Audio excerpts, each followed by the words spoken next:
zolim kepada diri sendiri, kepada keluarga, kepada kerabat, kepada tetangga, kepada orang lain, bahkan zolim kepada Allah Subhanahu wa taala. Kenapa? Karena kemaksiatan akan menjerumuskan kita kepada neraka Allah Subhanahu wa taala. Sama saja kita mengempaskan diri kita ke dalam kubangan api yang sangat panas. Nabi SAW mengatakan, ya Mu'adz, atadri ma haqqullahi 'alal ibad wa haqqul ibadi 'ala Allah. Kita diciptakan oleh Allah di dunia karena visi dan misi para nabi dan rasul diutus ke muka bumi, visi misinya sama. Agar para nabi dan rasul mengajak manusia beribadah hanya kepada Allah Subhanahu wa taala saja dan menjauhi yang namanya tauhid. Di bawah kakinya mengalir sungai-sungai dan ternyata dia tewas di dalam air. Allah tenggelamkan, kan begitu? Allah tenggelamkan. Begitu juga Raja Namrud pada zaman Nabi Ibrahim alaihissalam, tauhid. Kenapa? Karena dia mengaku diri Tuhan dan dia memerintahkan orang untuk menyembah dia. Mengucapkan la ilaha illallah, semua orang bisa. Cuma orang-orang kafir Quraisy ketika itu disuruh mengucapkan la ilaha illallah, mereka tidak mau. Demi Allah, Muhammad tidak pernah bohong. Mereka tahu Nabi Muhammad tidak pernah bohong seumur hidup. Innal hamdalillah nahmaduhu wa nasta'inuhu wa nastaghfiruh wa na'udzubillahi min syururi anfusina wa sayyiati a'malina may yahdihillahu fala mudhillalah wa may yudlilhu fala hadiyalah. Asyhadu an la ilaha illallah wahdahu la syarikalah wa asyhadu anna Muhammadan abduhu wa rasuluhu la nabiyya ba'dah. Ya ayyuhallazina amanu taqullaha haqqa tuqatih wa la tamutunna illa wa antum muslimun.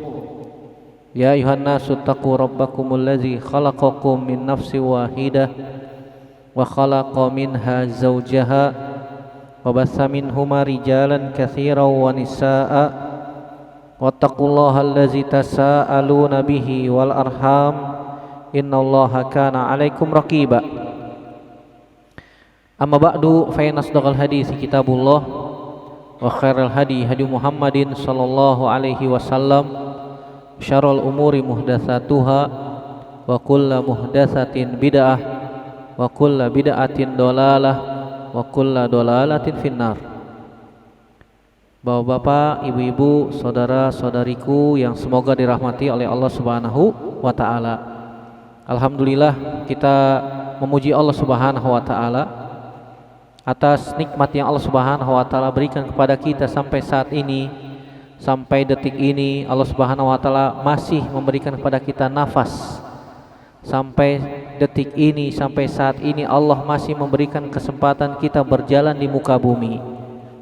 Yang mana nikmat-nikmat ini, nikmat yang tidak terhitung jumlahnya, yang Allah Subhanahu wa taala berikan kepada kita berupa nikmat yang paling besar, nikmat iman, kemudian nikmat Islam, nikmat Allah yang tidak terhitung jumlahnya.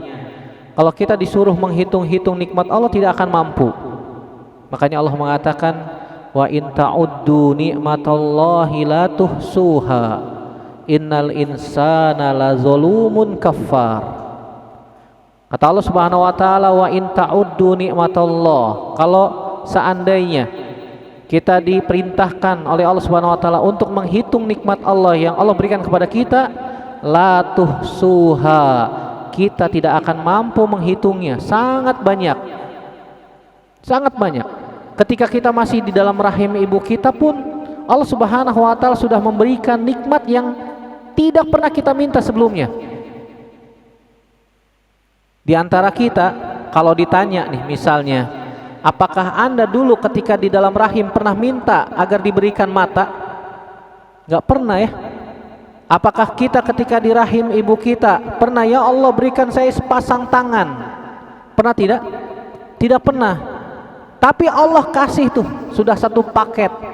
Ketika kita lahir Allah Subhanahu wa taala memberikan mata, sepasang bola mata yang melihat dengan jelas. Allah sudah berikan tangan, Allah sudah berikan kaki lengkap tanpa kita minta sebelumnya. Itu maha pemurahnya Allah Subhanahu wa taala. Nikmat-nikmat yang tidak pernah kita minta pun Allah sudah kasih. Oleh karena itu wajib bagi kita untuk senantiasa bersyukur. Caranya gimana Ustadz bersyukur? Caranya dengan mengucapkan alhamdulillah dengan lisan. Yang kedua, cara bersyukur kita kepada Allah Subhanahu wa taala. Allah Subhanahu wa taala sudah kasih banyak nikmat kepada kita adalah dengan menjalankan ketaatan kepadanya. Ketika kita menjalankan ketaatan kepada Allah Subhanahu wa taala, itu bukti kita bersyukur kepada Allah Subhanahu wa taala. Sebaliknya, kalau Allah Subhanahu wa taala sudah berikan nikmat kepada kita, kita malah berbuat maksiat kepada Allah, kita malah meninggalkan perintahnya, kita malah mendekati larangan-larangan Allah, bahkan mungkin terjerumus, terjatuh ke dalam kubangan maksiat, maka itu tanda bukti kita nggak bersyukur pada Allah Subhanahu wa taala. Makanya Allah katakan, wa in ta'uddu ni'matallahi la tuhsuha innal insana lazolumun kafar. Kebanyakan manusia, kata Allah Subhanahu wa taala, zalim kepada diri sendiri, kepada keluarga, kepada kerabat, kepada tetangga, kepada orang lain, bahkan zalim kepada Allah Subhanahu wa taala. Kita zalim kepada diri kita sendiri, berbuat maksiat. Berbuat maksiat itu zalim kepada kita. Kenapa? Karena kemaksiatan akan menjerumuskan kita kepada neraka Allah Subhanahu wa taala. Sama saja kita menghempaskan diri kita ke dalam kubangan api yang sangat panas, itu neraka Allah Subhanahu wa taala. Zalim kita kepada diri kita sendiri, zalim kepada orang lain. Begitu juga zalim kepada Allah Subhanahu wa taala, hak-hak Allah tidak ditunaikan. Pernah Nabi SAW bertanya kepada Muaz bin Jabal radhiyallahu taala anhu. Nabi SAW mengatakan, ya Muaz, atadri ma haqqullahi 'alal ibad wa haqqul ibadi 'ala Allah? Wahai Muaz, tahukah engkau apa hak Allah terhadap hamba dan apa hak hamba terhadap Allah? Muaz bin Jabal tidak tahu, dengan mengatakan Allah wa rasuluhu a'lam, Allah dan Rasulnya yang lebih tahu. Kemudian Nabi SAW menjelaskan, haqqullahi 'alal ibad an ta'buduhu atau an ya'buduhu wa la yusyriku bihi syai'a.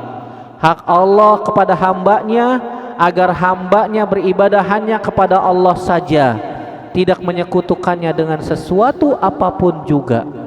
Itu hak Allah kepada kita. Dan kita diciptakan oleh Allah Subhanahu wa taala ke dunia tujuannya bukan untuk menumpuk harta. Allah menciptakan kita di dunia bukan untuk cari jabatan di dunia. Kita diciptakan oleh Allah di dunia bukan untuk memperbanyak keturunan, tapi apa? Untuk beribadah kepada Allah Subhanahu wa taala. Itu tujuan Allah menciptakan kita. Makanya Allah katakan, wa ma khalaqtul jinna wal insa illa liya'budun. Kata Allah, tidaklah aku ciptakan jin dan manusia kecuali agar mereka beribadah kepadaku, kata Allah Subhanahu wa taala.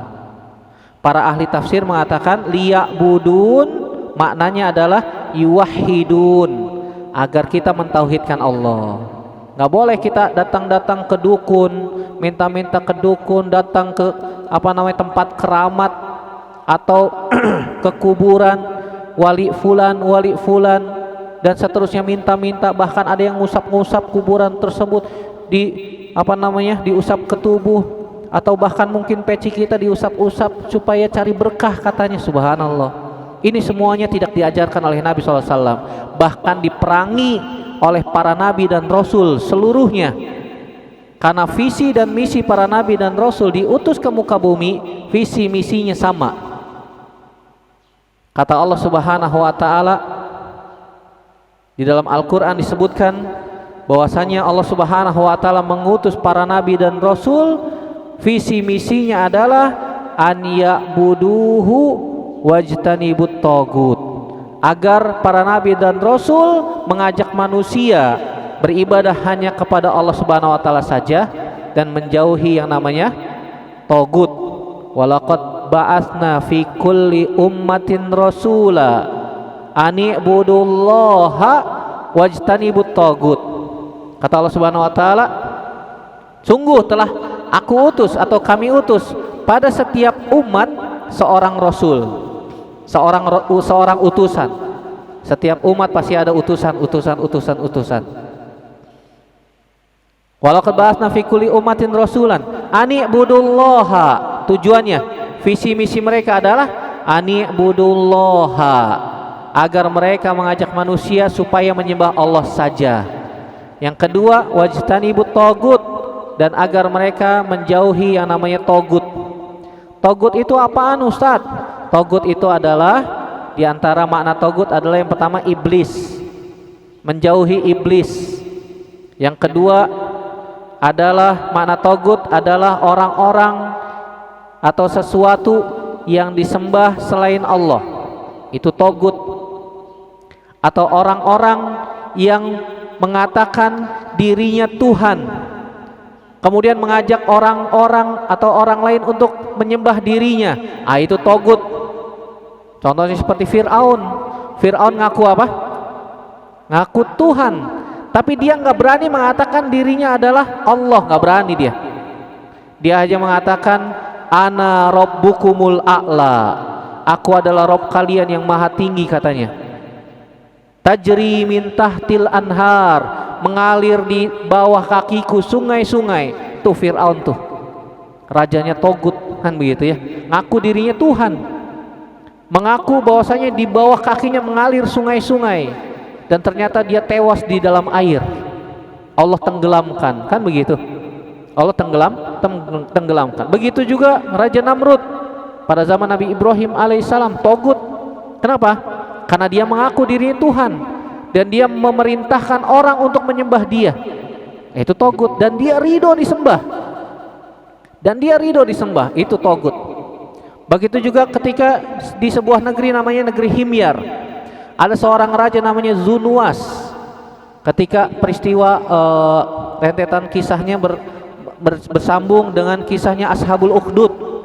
Dalam Al-Quran disebutkan ya, Ashabul Ukhdud. Kemudian ada Raja Himyar yang bernama Zunuwas yang mengaku dirinya adalah Tuhan. Kemudian dibantai mereka oleh Raja Najasyi yang mengirim pasukan kepada negeri Himyar tersebut. Kenapa? Karena mereka membantai orang-orang Nasrani di sana. Raja Najasyi, Raja Nasrani yang ketika itu ada di Ethiopia, Himyar ada di Yaman. Akhirnya Raja Najasyi mengirim 2 gubernur yang handal, di antaranya adalah Abroha. Abroha itu adalah gubernurnya Raja Najasyi di Ethiopia. Kemudian dengan pasukannya yang sangat besar membantai rajanya Himyar, yaitu Zunuwas yang mengaku dirinya adalah Tuhan. Sehingga rentetan kisahnya menyambung dengan Ashabul Fil. Kemudian Allah hancurkan pasukan gajah tersebut yang berusaha untuk menghancurkan Ka'bah. Di tahun itulah Nabi SAW lahir.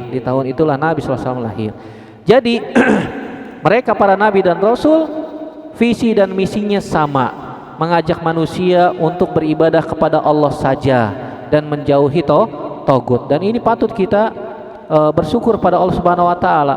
Ketika kita diberikan nikmat berupa agama Islam, kita harus jaga tuh nikmat tersebut sampai Allah wafatkan. Dan kita juga minta kepada Allah Subhanahu wa taala setiap hari minimal 17 kali. Ihdinas siratal mustaqim. Ya Allah, tunjuki aku jalan yang lurus. Jalan yang lurus itu apaan, Ustaz? Kok kita minta terus tiap hari minimal 17 kali? Para ulama tafsir menyebutkan Siratul mustaqim maknanya diantaranya adalah Islam. Yang kedua, siratul mustaqim maknanya adalah sunnah Nabi SAW, hadis-hadis Nabi SAW. Kemudian ada yang menafsirkan siratul mustaqim adalah kitabullah, itu Al-Quran. Kemudian ada yang menafsirkan siratul mustaqim adalah jalannya Abu Bakar dan Umar radhiyallahu ta'ala anhuma. Nah, ini yang disebut oleh para ulama tafsir tanawwu. tafsiran yang beraneka ragam macamnya, tapi tidak saling bertentangan. Semuanya bisa kita kumpulkan, bisa kita gabungkan, sebagaimana dikatakan oleh Al-Imam Ibnu Katsir, Shiratal Mustaqim adalah Islam, yang mana Islam itu yang menjadi patokan pedomannya adalah Al-Quran dan sunnah Nabi Sallallahu Alaihi Wasallam. Dan kita membaca Al-Quran dan mengikuti sunnah Nabi Sallallahu Alaihi Wasallam berdasarkan pemahamannya para sahabat, diantaranya adalah Abu Bakar dan Umar radhiyallahu taala anhuma. Jadi itulah Shiratal Mustaqim. Kita minta kepada Allah Subhanahu wa taala setiap hari minimal 17 kali agar kita ditetapkan di atas Islam. Kalau kita sudah beragama Islam, kita berusaha mempelajari kitabullah. Jangan cuma Islam KTP. Banyak orang mengaku dirinya Islam, ketika ditanya coba sebutkan rukun Islam, bolak-balik gak ketemu. Bahkan loadingnya lama, Pentium 1 kan begitu. Ditanya rukun Islam gak hafal.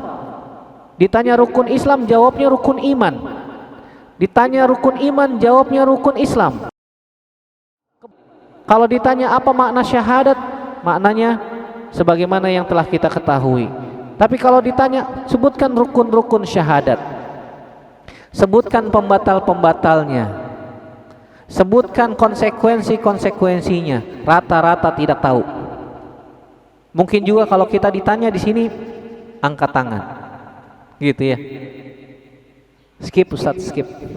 Lewat dulu, kan gitu. Ditanya, coba rukun-rukun syahadat la ilaha illallah. Skip dulu. Itu kita ya, kita. Begitulah kita, begitulah keadaannya. Dan nyatanya begitu. Nyatanya begitu. Orang Arab Pak zaman Nabi SAW ketika disuruh mengucapkan la ilaha illallah, mereka nggak mau. Padahal gampang ya mengucapkan la ilaha illallah, semua orang bisa. Cuma orang-orang kafir Quraisy ketika itu disuruh mengucapkan la ilaha illallah, mereka nggak mau. Nabi berdakwah di Mekah selama 13 tahun hanya mendakwahkan la ilaha illallah supaya orang-orang kafir Quraisy mengucapkan la ilaha illallah. Mereka nggak mau. Bahkan ketika turun wahyu kepada Nabi SAW, fasda bima tu'mar wa a'rid anil jahilin. Maka Allah Subhanahu wa taala perintahkan kepada Nabi untuk berdakwah terang-terangan. Nabi SAW berdiri naik ke gunung namanya Gunung Abi Kubais. Sekarang Gunung Abi Kubais itu jadi apa namanya? Istana raja. Jadi kalau misalnya kita sekarang di Tower Zamzam nih, depan Masjidil Haram, sebelah kanan ada gunung berwarna krem. Ada gedung ya tinggi ya. Itu istana raja. Itu istana raja di situ. Dulu itu adalah Gunung Abi Kubais. Sekarang disulap jadi istana raja. Kayak hotel ya. Kayak hotel biasa. Cuma itulah istananya Raja Salman sekarang ini. Nah, dulu itu adalah Gunung Abi Kubais. Nabi SAW naik ke gunung tersebut, kemudian mengatakan, "Ya Sobahah, ya Sobahah, ya Sobahah." Sebuah kalimat yang digunakan oleh orang Arab untuk memanggil, mengumpulkan orang-orang. Kenapa? Karena peristiwa genting. Ada pasukan mau nyerang. Ada pasukan mau menyerang kota Makkah. Mereka mengucapkan, berteriak, "Ya Sobahah, ya Sobahah." Orang-orang pada ngumpul kan begitu. Khawatir ada apa nih? Oh, siapa nih yang berteriak-teriak ya Sobahah? Oh, ternyata Muhammad. Demi Allah, Muhammad gak pernah bohong. Mereka tahu Nabi Muhammad gak pernah bohong seumur hidupnya. Mereka yakin itu. Dan Muhammad orang yang terpercaya, gak pernah khianat seumur hidupnya. Makanya Nabi Muhammad terkenal di Mekah sebagai orang yang jujur, sebagai orang yang amanah, gak pernah khianat, gak pernah dusta sama sekali. Ketika Nabi SAW diangkat menjadi Rasul, berdakwah dianggap tukang bohong, tukang penyair, orang gila, macam-macam sudah. Yang tadinya dianggap baik 180 derajat berubah karena membawa risalah dari Allah Subhanahu wa taala. Nah, di atas gunung Abi Kubais Nabi Shallallahu Alaihi Wasallam mengumpulkan orang. Di situ ada Abu Lahab, di situ ada Abu Jahal, orang-orang pada ngumpul semuanya. Ada keturunan dari Bani Tamim, ada keturunan Bani Abdul Muttalib, dari keturunan Ibnu Abdiddar dan seterusnya. Orang-orang kafir Quraisy pemukanya hadir semua. Kemudian Nabi Shallallahu Alaihi Wasallam ditanya, wahai Muhammad, ada apa? Kata Nabi Shallallahu Alaihi Wasallam, apakah kalian percaya kepadaku kalau di balik gunung ini terdapat pasukan yang akan menyerang kalian? Kata orang-orang Quraisy, iya, kami pasti percaya, karena engkau tidak pernah bohong. Karena engkau tidak pernah bohong. Kemudian Nabi Shallallahu Alaihi Wasallam mengatakan, sesungguhnya aku diutus oleh Allah Subhanahu Wa Taala sebagai pemberi peringatan untuk kalian. Oleh karena itu ucapkanlah qulu la ilaha illallah tuflihu. Katakanlah la ilaha illallah, niscaya kalian akan jaya, niscaya kalian akan beruntung. Kemudian Abu Lahab dengan lantangnya mengatakan, tabban laka ya Muhammad. Ini pamannya sendiri nih, omnya kan begitu ya. Tabban laka ya Muhammad, celaka kamu wahai Muhammad. Dalam riwayat yang lain disebutkan, tabban laka sairul ayyam, semoga sepanjang hari ini kamu celaka wahai Muhammad. Didoain buruk, padahal paman sendiri ya. Jahat sekali kan begitu. Pamannya sendiri mendoakan keponakannya dengan doa yang buruk.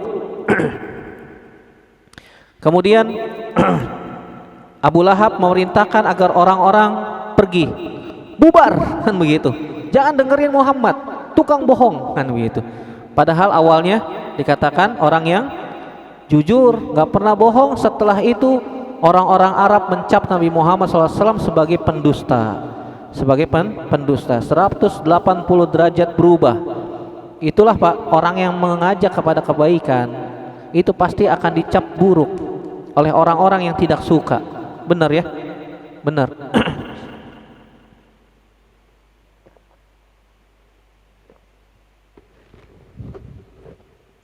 Contohnya Nabi Muhammad SAW yang tadinya dianggap jujur, nggak pernah bohong, karena mendakwahkan la ilaha illallah. 13 tahun di kota Mekah dicaci, dimaki, dikucilkan, bahkan pernah diboikot Pak. Di sebuah lembah pasokan makanan ditutup untuk Nabi SAW dan para sahabatnya selama 3 tahun. Bayangkan, dari tahun ke-7 setelah kenabian sampai tahun ke-10 setelah kenabian, Nabi nggak ada pasokan makanan, nggak ada pasokan minuman. Nabi dan para sahabat hanya makan dari rumput izhir. Rumput izhir itu rumput yang tumbuh di sekitar lembah kota Mekah, dan dia daunnya keras. Nabi dan para sahabat hanya makan daun itu sampai bibir-bibir mereka pada luka karena memakan rumput-rumputan tersebut. Nah itu Nabi SAW mendakwahkan la ilaha illallah di Mekah selama 13 tahun. Orang-orang Mekah mengatakan, aja'alta alihatan ilahan wahidah, hadza syai'un ujab. Wahai Muhammad, apakah engkau ingin menjadikan Tuhan-Tuhan yang banyak hanya menjadi satu saja? Ini sesuatu yang aneh, kata mereka. Kenapa mereka mengatakan demikian? Kenapa mereka menolak ajakan Nabi untuk mengucapkan la ilaha illallah?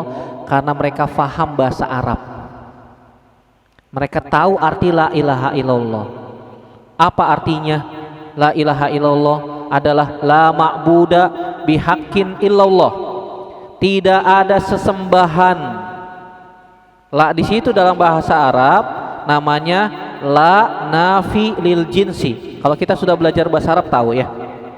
La nafi lil jinsi, artinya la yang menafikan seluruh jenis. Ilaha, ilah itu dalam bahasa Arab maknanya ma'luhun. Dari kalimat alaha yu'lihu ma'luhun, maknanya adalah sesembahan. Kenapa kita tidak terjemahkan Tuhan? Karena kalau kita terjemahkan Tuhan akan membuka peluang, membuka potensi ada Tuhan yang lain yang bisa disembah, yang bisa disembah. Ketika kita menerjemahkan sesembahan, maka menutup seluruh Tuhan-Tuhan yang disembah. Paham sampai sini? Paham ya? Maka kalimat ilah dalam bahasa Arab maknanya adalah alaha yu'lihu ilahan ay ma'luhun. Maknanya adalah ma'luh. Ma'luh itu artinya sesembahan. Maka lebih tepat, lebih cocok, lebih pas kalau kita terjemahkan la ilaha dengan tidak ada sesembahan. Kemudian para ulama juga meneliti kalimat ini. Ternyata setelah diteliti ada kalimat yang dibuang. Itulah karakteristik bahasa Arab, Pak. Kadang-kadang bahasanya ringkas tapi maknanya luas. Kan begitu ya? Kalimatnya pendek tapi maknanya bisa satu paragraf. Itu bahasa Arab tuh. Makanya para ulama menulis kitab tafsir itu sampai berjilid-jilid. Kan begitu ya? Karena maknanya luas sekali, dalam. Kalimat la ilaha ada kalimat yang dimahzuf istilahnya. Ada kata yang dibuang. Sengaja supaya kalimatnya dipres intisarinya saja. Dan mereka para ulama mentakdirkan kalimat yang dibuang adalah bihaqqin, dengan benar. Kenapa ditakdirkan? Kita takdirkan, bahasa Arab takdirkan apa, Pak? Bahasa Indonesia yang enak apa ya? Dipaskan, dicocokkan gitu ya. Ditakdirkan adalah kalimat bihaqqin, dengan benar. Kenapa? Karena untuk menutup pintu, menutup kemungkinan ada Tuhan-Tuhan sesembahan yang disembah dengan tidak benar. Contoh misalnya, ada kaum muslimin nyembah kuburan. Nah, itu ada sesuatu di balik itu. Ternyata mereka mencari apa? Keberkahan. Ternyata mereka mencari sesuatu yang mereka anggap itu memiliki keberkahan. Kalau datang ke situ akan dikabulkan, kalau datang ke situ jabatan akan dinaikkan, kalau ke situ datang akan dapat jodoh, kalau datang ke situ dan seterusnya. Ini niatan mereka seperti itu. Jadi kalimat la ilaha adalah kalimat yang sangat agung, yang dengan kalimat itu menjadi pembeda antara muslim dengan kafir. Tidak ada sesembahan yang berhak disembah dengan benar kecuali Allah, illallah, kecuali Allah Subhanahu wa ta'ala. Nah, Allah Subhanahu wa ta'ala mengutus kita untuk beribadah kepada Allah, bukan untuk main-main, bukan untuk kongkow istilahnya ya, Masya Allah, kopi-kopi darat ataupun sejenisnya. Alhamdulillah Allah Subhanahu wa ta'ala bukakan pintu kemudahan kita berkumpul. Ini jarang-jarang ya, yang sudah tua alumni SMP kumpul-kumpul jarang-jarang. Masih muda ya, Masya Allah. Saya salah berarti. Masih muda. Masih 17 tahun ya. Masih 17 tahun. Dari atas 17 tahun. Dari tengah 20 tahun. Dari bawah 15 tahun. Tinggal ditambah. Kan gitu. 17 tambah 20 tambah 15. Subhanallah. Jarang-jarang berkumpul, reuni, ngadain kajian jarang-jarang. Terus terang jarang-jarang terjadi. Saya alumni SMP 116 Sunter. SMA-nya 40 Pademangan. Ketika saya diundang reuni, acaranya saya tanya apa aja. Cuma ngumpul-ngumpul, ngobrol-ngobrol. Mungkin ada yang di kafe, ada karaokean. Subhanallah, kayak saya nggak mau datang. Foto-foto, nggak mau datang saya. Kalau acara seperti itu saya nggak datang. Tapi kalau acara seperti ini beda lagi ininya, apa namanya, acaranya, Masya Allah. Saya pernah diundang alumni SMA 80, sama tuh. Dia punya kegiatan kumpul-kumpul setiap sebulan sekali ngadain pengajian. Seperti ini sama mirip. SMA 80. Tapi SMA saya nggak pernah diundang. Kalau ketika diundang acaranya, jalan-jalannya nggak jauh-jauh, ke Ancol, makan-makan, ngobrol, cuma gitu-gitu doang. Kebun Raya Bogor, tamasya, cuma gitu-gitu doang. Kalau tanpa diisi dengan hal yang bermanfaat, saya nggak datang. Ngapain kan begitu? Cuma temu-temu kangen, khawatirnya nanti ada CLBK lagi, Masya Allah kan begitu. Cinta lama bersemi kembali, wah gawat darurat kan begitu. luar biasa.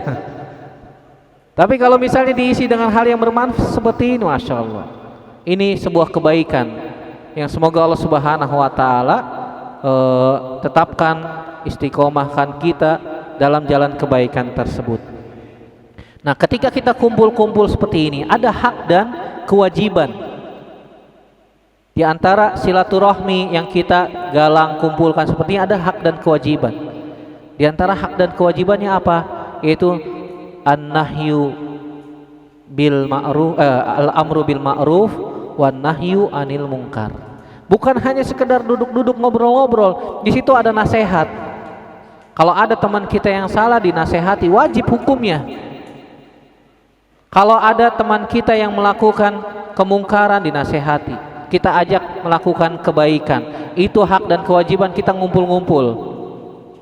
Kalau nggak ada seperti itu, kata Nabi SAW, tirotun, itu adalah kerugian, penyesalan nanti pada hari kiamat.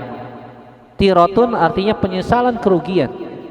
Nah, oleh karena itu ketika kita ngumpul-ngumpul sudah ada acara seperti ini, Masya Allah, semoga Allah berikan kebaikan. Kalau misalnya ada yang tanya, Ustadz, ngeri juga ya Ustadz, ada hak kewajiban seperti itu. Udahlah, kita nggak ngumpul-ngumpul lagi.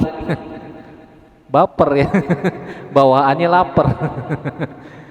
Tidak begitu juga ya, tidak begitu juga. Artinya apa? Kita berusaha semaksimal mungkin yang kita mampu untuk bisa mengajak kepada kebaikan dan mencegah kepada keburukan atau kemungkaran. Nah, ini kewajiban kita ketika amar ma'ruf nahi mungkar atau kumpul-kumpul.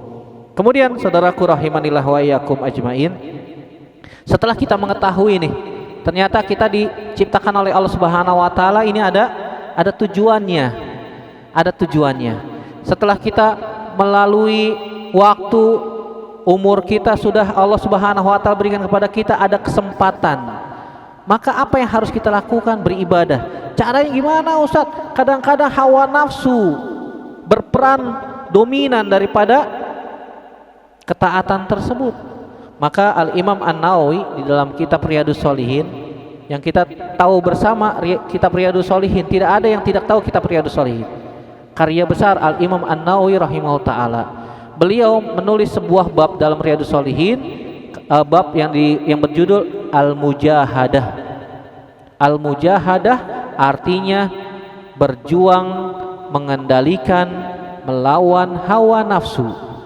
Di situ dibawakan ayat di dalam Al-Quran surat Al-Ankabut ayat 69. Allah Subhanahu wa Ta'ala berfirman, wallazina jahadu fina lanahdiyannahum subulana wa innallaha lama'al muhsinin. Kata Allah Subhanahu wa Ta'ala, orang-orang yang berjihad, berusaha mengendalikan, melawan hawa nafsunya, maka pasti kami akan berikan dia petunjuk jalan. Barang siapa yang berusaha mengendalikan, melawan hawa nafsunya, Allah akan berikan petunjuk jalan. Dan kita semua punya cita-cita mati husnul khotimah, masuk surga, kan begitu? Nggak ada tuh ceritanya orang maksiat seumur hidupnya masuk surga, nggak ada ceritanya, nggak ada sejarahnya kayak begitu, kecuali yang Allah berikan taufik, kecuali rahmat dari Allah Subhanahu wa Ta'ala. Ternyata ketika sebelum sakaratul maut dia taubatan nasuha, bisa terjadi. Ini rahmat Allah, 1001 terjadi.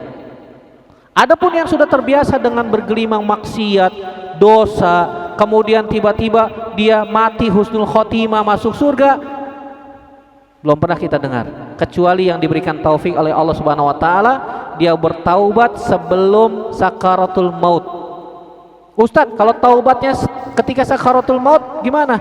Ditolak sama Allah Subhanahu wa Ta'ala, tidak diterima. Kenapa?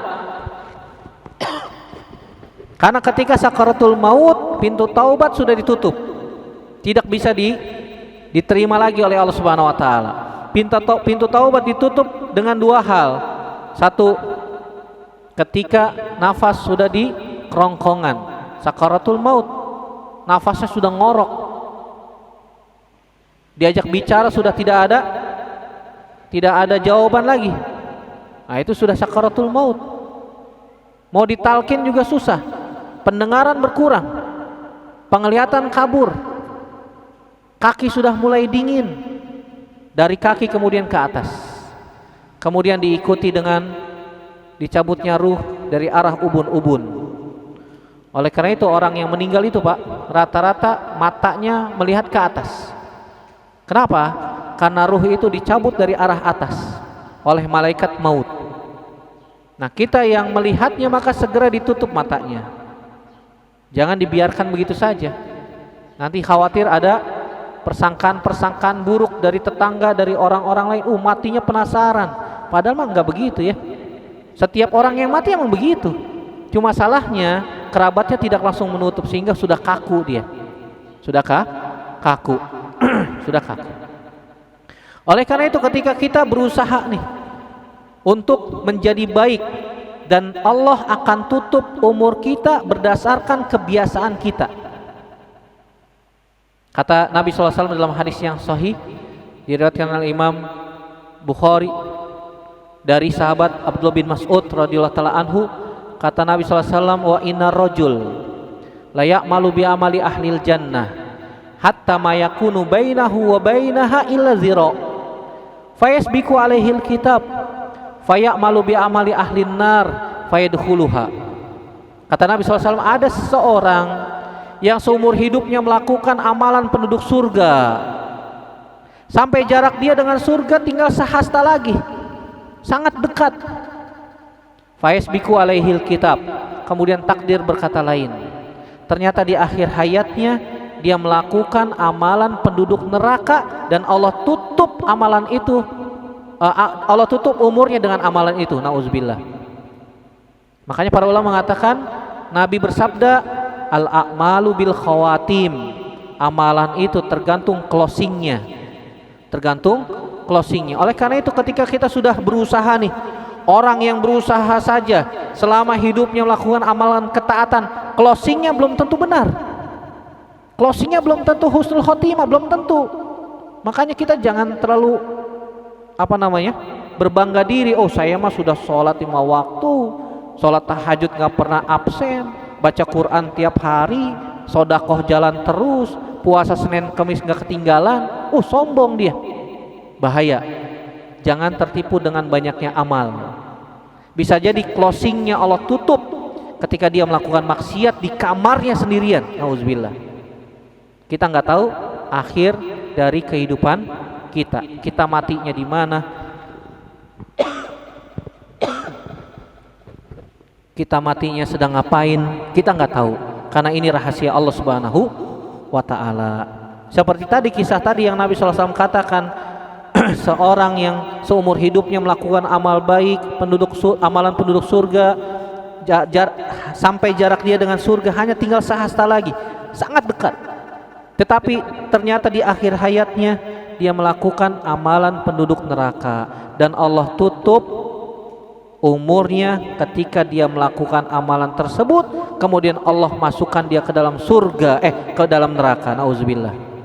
Ke dalam neraka. Nauzubillah. Sebaliknya kata Nabi SAW, wa inna rajul la ya'malu bi amali ahlin nar hatta ma yakunu bainahu wa bainaha illa zira fayasbiqu alaihil kitab fayamalu bi amali ahlil jannah fayadkhuluha. Ada orang kata Nabi SAW yang seumur hidupnya dia melakukan amalan penduduk neraka sampai jarak dia dengan neraka hanya tinggal sehasta lagi, tetapi ternyata di akhir hayatnya dia bertaubat kepada Allah. Taubatnya benar, taubatnya nasuha, taubatnya jujur. Allah tutup umur dia dalam keadaan itu, maka Allah masukkan dia ke dalam surga. Padahal seumur hidupnya dia ahli maksiat. Tidak ada maksiat yang tidak dia lakukan kecuali syirik. Kecuali syirik. Kemudian di akhirat Allah Subhanahu wa Ta'ala akan panggil dia di hadapan seluruh makhluk. Kemudian dia akan ditanya oleh Allah Subhanahu wa Ta'ala berduaan, laisa bainahu wa bainallahi turjuman. Antara dia dengan Allah tidak ada penerjemah. Kemudian Allah Subhanahu wa Ta'ala tanya, apakah kamu telah melakukan ini? Semuanya catatan amalan buruk. Satu catatan, jauhnya panjangnya sejauh mata memandang, sangat panjang, sangat lebar, sangat banyak, semuanya catatan buruk. Apakah kamu pernah melakukan ini, melakukan itu? Semuanya tidak ada yang bisa dia ingkari. Benar ya Rob, semuanya saya lakukan. Apakah engkau punya uzur, punya alasan enggak? Kata laki-laki itu, tidak ada ya Allah, tidak ada. Coba periksa, coba cek, siapa tahu malaikat pencatatku salah catat. Kata dia, nggak mungkin ya Allah, malaikat nggak mungkin salah catat. Benar sudah, semuanya saya lakukan. Kata Allah, apakah kamu memiliki amalan baik walaupun sedikit? Kata dia, tidak ada ya Allah. Sudah putus asa dia ya, sudah putus asa. Waduh, neraka sudah nih, neraka sudah. Kata Allah Subhanahu wa taala, iya, kamu punya amalan baik. Orang itu kaget, amalan apaan? Seumur hidupnya dia nggak pernah melakukan amal baik, amal buruk seluruhnya, maksiat semuanya. Kata Allah Subhanahu wa taala, la zulma 'alaikal yaum. Tidak ada yang dizolimi pada hari ini, semuanya diputuskan secara adil.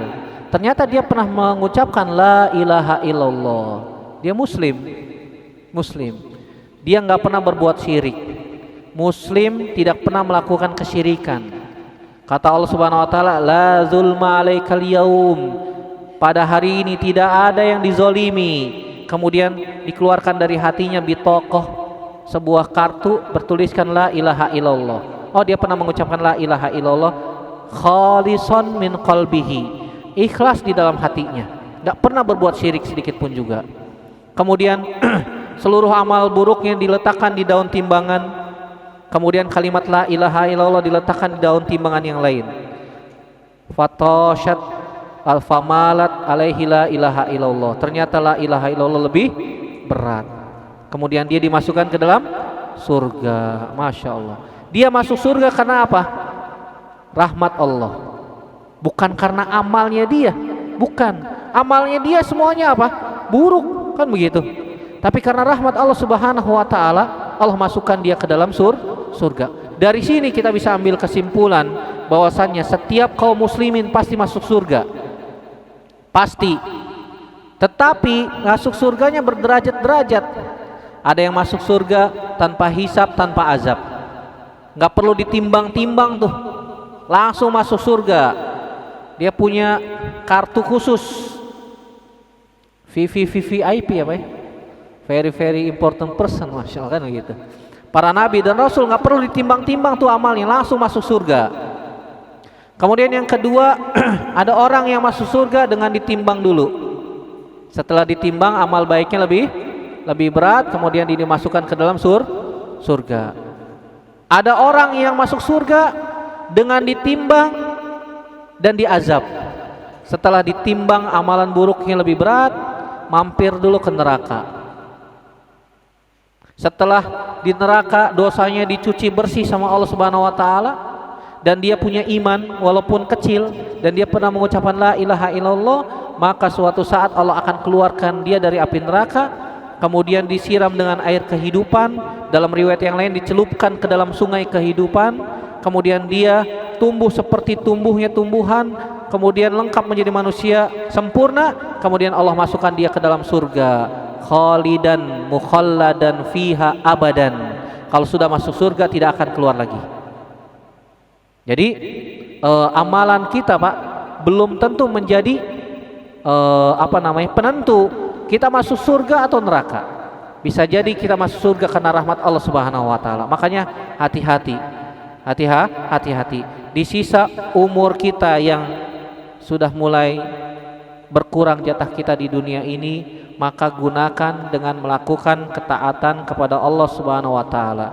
Allah Subhanahu wa taala gambarkan tentang orang kafir di dalam neraka dalam surat Fatir ayat 37. Allah Subhanahu wa taala katakan, wa hum yastarikhuna fiha. Mereka orang-orang kafir berteriak di dalam api neraka. Yastarikhun, mereka berteriak, Rabbana akhrijna na'mal solihan ghairal ladzi kunna na'mal. Ya Allah, keluarkan kami dari neraka ini ya Allah. kami akan beramal soleh selain dari amal-amal yang dulu pernah kita lakukan. Orang-orang kafir tuh Pak, di neraka nyesel. Jangan sampai kita juga menyesal nanti. Kemudian Allah Subhanahu wa taala mengatakan, awalam nu'ammirkum ma yatazakkaru fihi man tazakkara wa ja'akumun nazir. Bukankah kami, kata Allah Subhanahu wa taala, sudah memberikan kalian umur, kesempatan, masa yang panjang supaya kalian bisa beramal? Para ulama tafsir menyebutkan atau berbeda pendapat tentang masalah umur. Ada yang mengatakan yang dimaksud dengan umur ini adalah 40 tahun. Kalau sudah masuk umur 40 tahun Pak, siap-siap, ajal kita sudah dekat. Ada ulama tafsir yang lain mengatakan tidak, bukan 40 tahun, tapi 60 tahun. Kalau sudah umurnya di atas 60 tahun, siap-siap, ajal kita sudah dekat. Ada yang menafsirkan, oh enggak, bukan 40, bukan 60, tapi 18 tahun. Kalau sudah 18 tahun, siap-siap. Ada yang mengatakan, oh bukan 18 tahun, tapi yang dimaksud dengan umur di sini adalah ketika balik. Ketika sudah balik, kita sudah terkena taklif, beban hukum. Kalau melakukan amalan ketaatan dapat pahala, kalau melakukan amalan maksiat dapat dosa. Hati-hati. Kata Syekh Muhammad bin Shalih Al-Utsaimin rahimahullah taala, ini umum. Artinya umur berapa saja kita harus hati-hati. Kenapa? Karena betapa banyak orang yang diwafatkan dalam keadaan masih muda, gagah perkasa. Allah wafatkan dengan kecelakaan kah, dengan sakit kah, atau apalah, cara-cara Allah Subhanahu wa taala. Ada orang yang naik gunung, terperosok ke lembah, mati, masih muda. Ada orang mancing di lautan, ternyata kena ombak, keseret ombak, mati, masih muda. Betapa banyak orang-orang yang masih kuat, gagah perkasa diwafatkan oleh Allah Subhanahu wa taala di umur yang masih muda. Bukan berarti kita ketika masih muda tenang-tenang saja, tidak. Karena Allah Subhanahu wa taala juga bisa menjemput ajal ketika orang itu masih muda. Tapi kebanyakan adalah yang sudah tua, di atas 40 tahun. Makanya orang-orang Madinah disebutkan oleh para ulama, dari sahabat Abdullah bin Abbas radhiyallahu taala anhuma menukilkan bahwasanya orang-orang Madinah kanu idza balagha ahaduhum arba'ina sana tafarraga lil ibadah. Mereka kalau sudah umur di atas 40 tahun, mereka banyak beribadah kepada Allah Subhanahu wa taala. Tinggal kita introspeksi diri ya. Kita ini umurnya udah berapa? Baca Qur'annya udah lancar belum? Jangan-jangan Iqra 1 belum tamat. Kan begitu, subhanallah. Iqra 1-nya belum tamat, gimana ini? Malu kita ya, malu. Kaum muslimin banyak yang mereka mengaku Islam tapi sama kitab mereka Al-Qur'an gak bisa baca. Malu. Kadang-kadang sholat kita tinggalkan, kadang-kadang kita abaikan, azan berkumandang kita tutup telinga, malah lari kabur. Ingat, yang kabur dari azan itu siapa? Setan, kan begitu. Jangan pas azan malah kabur lari, wah setan, kan begitu. Subhanallah. Ini orang azan malah kabur, kabur. Bukan mendekat ke masjid, malah menjauhi masjid. Ustadz, kalau lagi rapat, Ustadz gimana Ustadz? Lagi rapat nih kita di kantor. Kalau kita sebagai pimpinan rapat, maka kita harus menutup rapat itu atau menunda. Mohon maaf karena sudah masuk waktu azan, rapatnya kita pending dulu, kita sholat dulu. Setelah sholat makan siang kita lanjut sedikit sebentar, walaupun mungkin masih panjang ya. Kita cut dulu tuh. Kenapa? Karena kita pimpinannya, kita yang megang kuasa, kita yang mengendalikan rapat. Jangan mentang-mentang rapat penting, walaupun penting, maka Allah tidak akan anggap penting gitu. Walaupun menurut kita itu penting, tapi bagi Allah itu tidak penting. Yang penting kalau azan sholat. Kalau kita sebagai pimpinan rapat, close, pending dulu, sholat dulu. Nah itulah keberkahannya di situ. Kalau yang pernah umroh Bu, kalau waktu sholat toko-toko gimana? Tutup. Makanya Allah berikan keberkahan. Coba lihat di Jakarta, azan kumandang, malah yang beli rame, kan begitu? Ketika azan berkumandang yang beli malah rame. Ah itu ujiannya tuh. Ustadz kalau lagi azan malah rame Ustadz, karena kita nggak biasakan. Kalau waktu sholat tutup, maka pembeli itu akan datang nanti setelah sholat. Siapa yang menggerakkan hati-hati manusia? Kalau bukan Allah Subhanahu wa Ta'ala. Nah kita sudah diberikan peringatan berupa Nabi SAW. Ada juga yang menafsirkan pemberi peringatan itu adalah uban. Kalau kita udah ubanan nih, nah uban kita adalah peringatan. Peringatan apa? Kita ini udah tua, kita ini sebentar lagi mati. Amalan apa yang sudah kita siapkan untuk menghadap Allah Subhanahu wa Ta'ala? Terkadang Pak, kalau kita kerja mau rapat nih, kita harus mempersiapkan presentasi untuk mendapatkan goal tender yang besar. Persiapannya matang, kan begitu. Nah kita nih nanti akan menghadap Allah Subhanahu wa Ta'ala. Persiapan apa yang akan kita bawa menuju Allah Subhanahu wa Ta'ala? Itulah pertanyaannya. Oleh karena itu para ulama mengatakan, maka jangan berleha-leha di dunia ini, jangan sampai penyesalan datang kemudian. Karena penyesalan itu datangnya belakangan ya, nggak ada penyesalan datang duluan. Oleh karena itu saya mengajak kepada diri saya pribadi dan semua yang mendengar kajian ini untuk senantiasa berusaha memaksa jiwa untuk melakukan ketaatan kepada Allah Subhanahu wa Ta'ala, dan semoga Allah Subhanahu wa Ta'ala berikan kita taufik dan Allah mudahkan untuk melakukan itu, dan semoga Allah Subhanahu wa Ta'ala kembali memasukkan atau mengumpulkan kita di surganya tanpa hisab, tanpa azab. Kenapa? Karena asal kita adalah di surga, dan semoga Allah kembalikan kita nanti di surga tanpa hisab dan tanpa azab. Amin ya rabbal alamin. Demikian yang bisa kita bahas pada kesempatan kali ini. Yang benar datangnya dari Allah Subhanahu wa Ta'ala saja, yang salah itu murni dari saya pribadi. Kita bertaubat kepada Allah Subhanahu wa Ta'ala dari kesalahan-kesalahan kita semua. Aqulu qouli hadza astaghfirullah li wa lakum.